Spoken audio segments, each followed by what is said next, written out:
Oh, good morning, everybody. Uh, I appreciate the warm welcome there.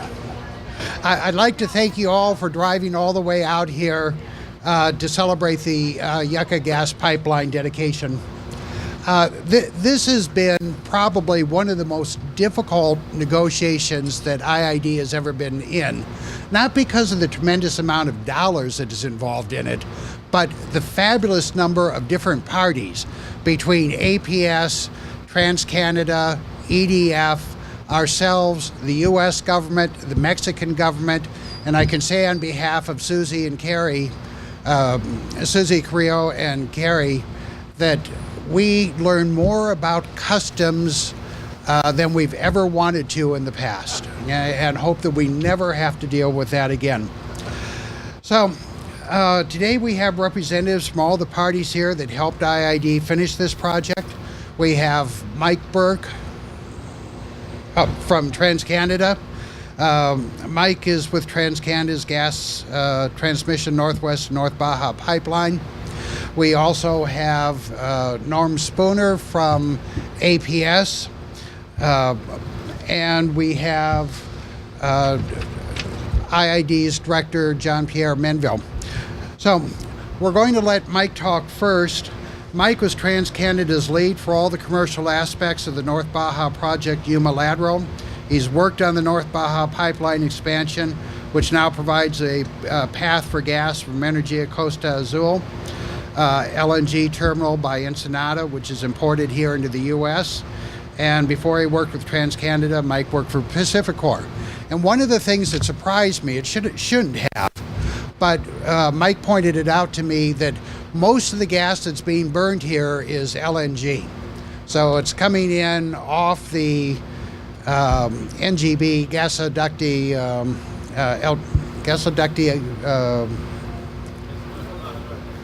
Baja Norte portion of it. But it hadn't occurred to me that even though we have physical contracts, financial contracts, physically, the gas is coming in from the coast of Mexico. So, Mike, would you like to say a few words here?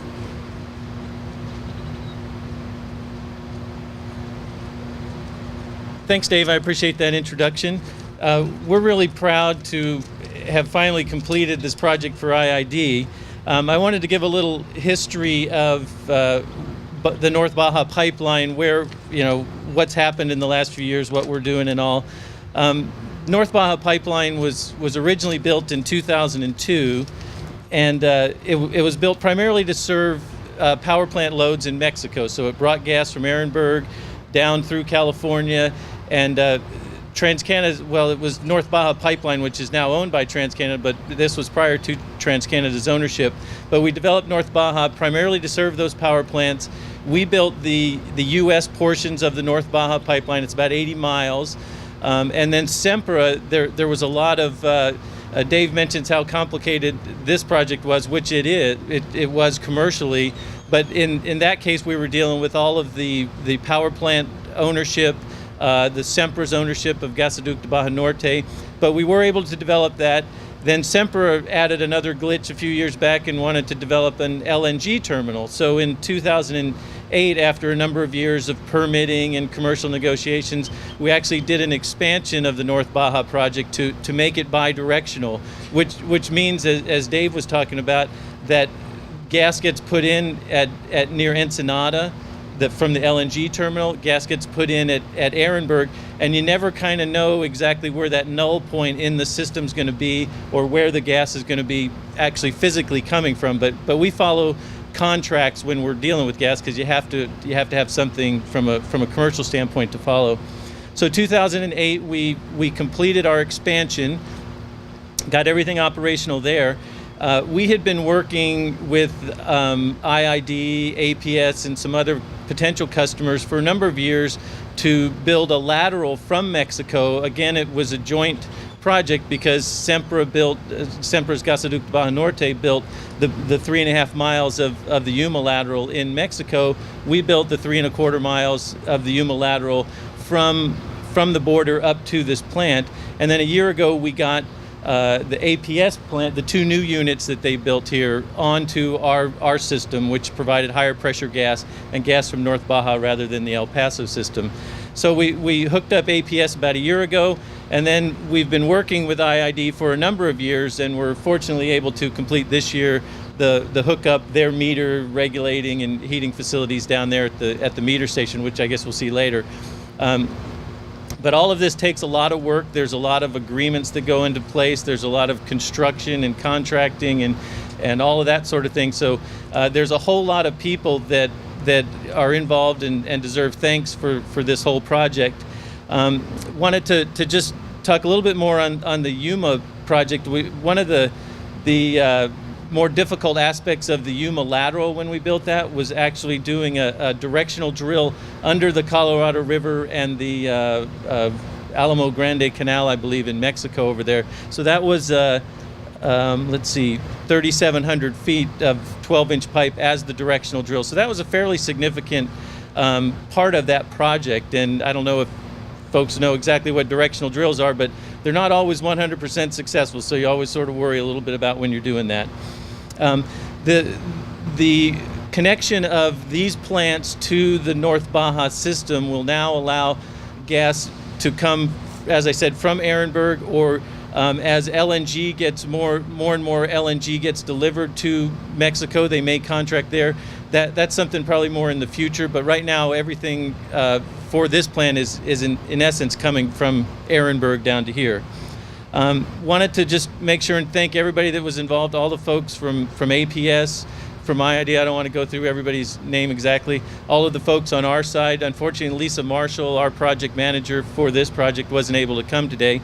But there was a lot of our operational folks and others that make sure everything works as this happens. And there's while some of these facilities may look fairly simple, there's a lot of complicating factors in all of that. So just congratulations to everybody for all the hard work, and we're glad to see everything working and the plant running back there.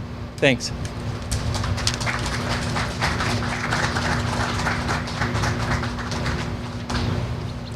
Thank you, Mike. You know, he pointed out the complexity of the negotiations.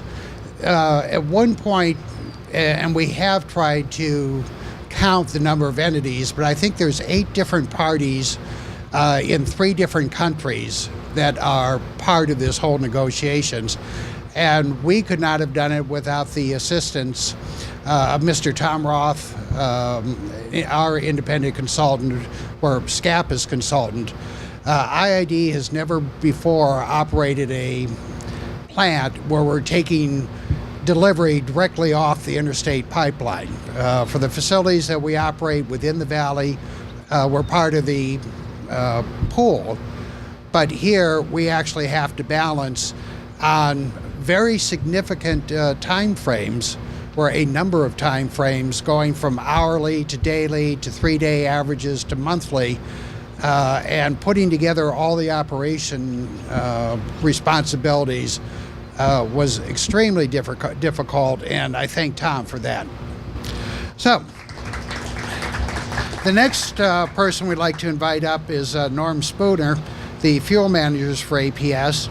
Norm is currently a manager in the fuel group of APS, responsible for the management of all the natural gas pipeline contracts, including El Paso, Transwestern, and the North Baja Pipeline. Norm served as APS project manager for the interconnection of the meter station, and Norm is a nuclear engineer. So I invite Norm up. And thank you, Dave. Thank you very much, Dave. Good morning to you all. First of all, I want to say I'm honored to be here to participate in this historic event with IID. And I do want to mention, thank Mike for all his words. He said gave you a lot of background to some of the things I was going to say in my talk here. And as Mike said, that as you know, that this is a relatively small pipeline, a 12-inch pipeline that is about 6 miles long. As Mike said, it connects into a larger 30-inch pipeline that goes all the way from Ehrenberg to the LNG terminal on the coast of Mexico, just near Ensenada, Mexico.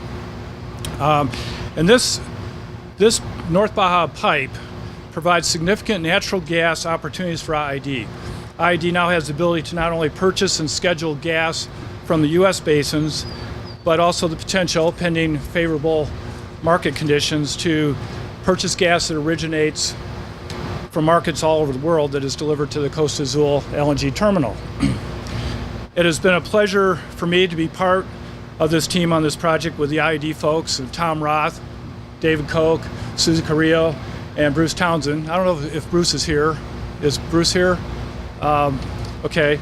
And now that the project is done, and it was a lot more complicated. Mike made it sound somewhat simple, although he alluded to some of the complexities, but it was a lot more complicated than he said.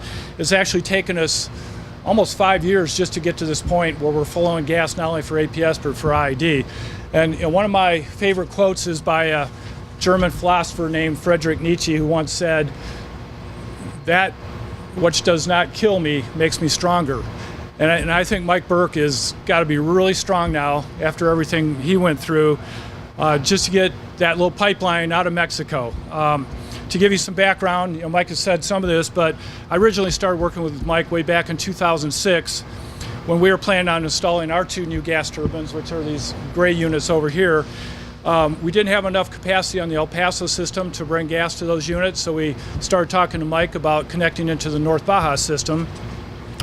One of the challenges, though, is to connect into the North Baja system, we were going to have to go directly through the Quechan Indian tribe.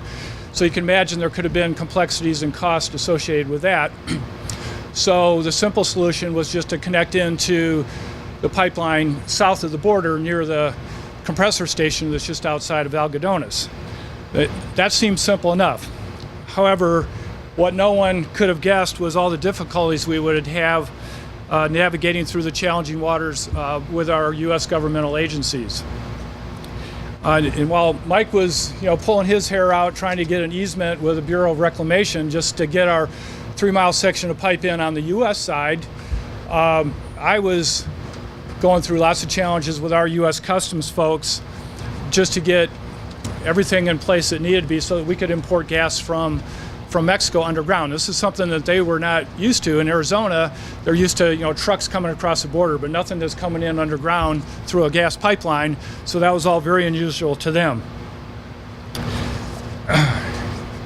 So when David Koch and Tom Roth approached APS about a year ago and said they would like to connect to the North Baja pipeline so that they could receive gas off the system to their steam plant, I remember I was thinking, hey, it's going to be just really a snap for them with U.S. Customs because I've already done all the hard work.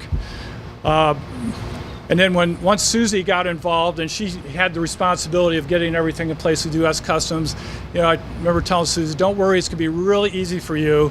And now she thinks I lied to her because she found out there was a lot more paperwork and requirements than she could have ever imagined.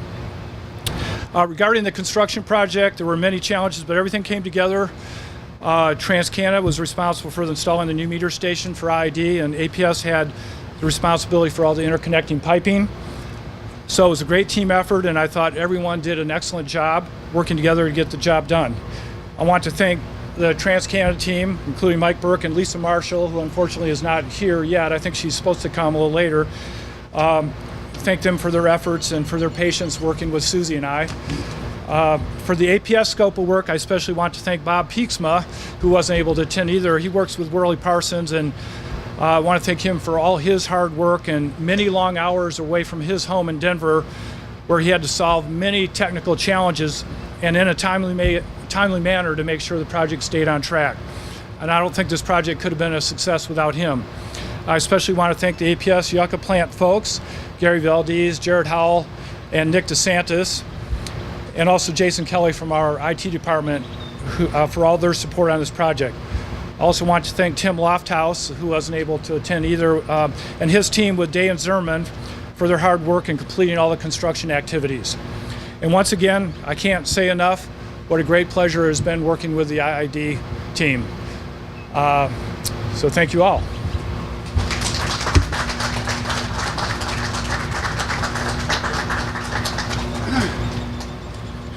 Thank you, Norm. it is amusing as he referred to the customs issue. We did think the customs issue would be solved, and from our point of view, we really do wish that this line had just gone this way about 5 miles and stayed totally north of the U.S.-Mexican border. Because when Susie and Carrie went down there and talked to customs, they had never seen anybody bring gas into the United States from Mexico before. And even though APS had already been there, we've already started again. Had to start all over again. And we built this plant primarily to hedge our fuel costs, to give us price certainty. And it's going to work. We've already locked in long-term supplies. And to talk about the advantages to the district, I'd like to bring up Director Jean-Pierre Menville. Director Menville is the IID Board of Directors Vice President. He represents Division 2, which is includes Sealy, Imperial, and parts of El Centro. The director serves as advisor for the district's integrated water plan, comprehensive infrastructure plans for energy generation, transmission, and distribution. Although he grew up and was trained as a farmer, he's now been on the IID board for 8 years, 10 years, 8 years.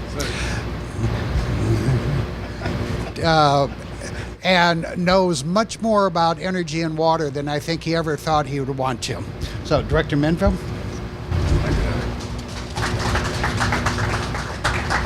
I'm not going to have to be as bad as Norman Spooner, where he has to bend over because he's so tall. Being a short guy has advantages. First of all, I want to thank Dave Colt, and then I want to recognize a couple other people here from the ID. We have Jennifer Goodsell is here. Jennifer, would you raise your hand? Rosemarie Gonzalez is here in the back. Thank you, Rosemarie. She helped put the speech together. And then Susie, we all know Susie Carrillo, and Dave would be lost without Susie, right, Dave? And then is there any other IID people here? You're with the IID, so I'm sorry, but okay. Thank you very much. And I know Tom Ross is here, and Tom, I appreciate the fact that you helped get the gas supply here. That's very important to the IID. It is my great pleasure to be here with all of you. Today we are celebrating the successful completion of the Yucca gas pipeline project and a very successful partnership with the Imperial Irrigation District, Arizona Public Service, and TransCanada Corporation. The completion of this project ensures the delivery of natural gas to our steam turbine unit and of benefits to us all for years to come. What's unique about this endeavor is that it brings IID together with APS, a long-standing partner that has been part of our history for more than 50 years, and a new friend to the district that will also be part of our future TransCanada Corporation. I would like to express my sincere gratitude to APS for having served us so well in the past and for being at the forefront of the construction of this pipeline project. I'd also like to give my warm thanks to TransCanada, who has enabled us to explore alternates to secure a natural gas supply for such an important asset.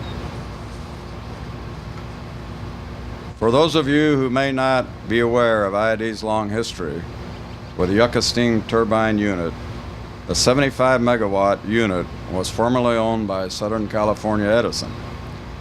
Through the Yucca Access Agreement between APS and IID and SCE, the plan originally provided us with 25 megawatts of energy and ancillary services beginning in 1956. In 1993, the IID purchased a unit from Southern California Edison. Although owned by IID, the fuel supply for the steam turbine unit was capably secured and delivered by APS prior to the installation of the new pipeline. In 2010, we recognized an opportunity to reduce our natural gas costs by tapping into TransCanada's North Baja pipeline to independently acquire our own natural gas supply, help maintain our resource diversity, and manage our energy costs. Knowing a good opportunity when we saw it, we approved the $4.4 million project to build the extension that would connect the unit to TransCanada's international pipeline system and save us more than $1 million annually in fuel expenses. This bold project represents one of many efforts that the IID has executed in recent years to reduce the cost of producing energy. By reining in fuel costs, IID can continue to offer its customers some of the lowest energy rates in Southern California. I sincerely congratulate IID staff and our partners, TransCanada and APS, for helping to bring this idea to fruition. This project will serve as an important milestone in our history and an invaluable partnership that focuses on the future and the advantages to our customers. Please allow me once again to thank those of you who have worked on this project: Dave Koch, Michael Burke, Norm Spooner, Tom Ross, including your staff, contractors, and everyone else who put their heart, soul, and muscle into this project. Thank you very much.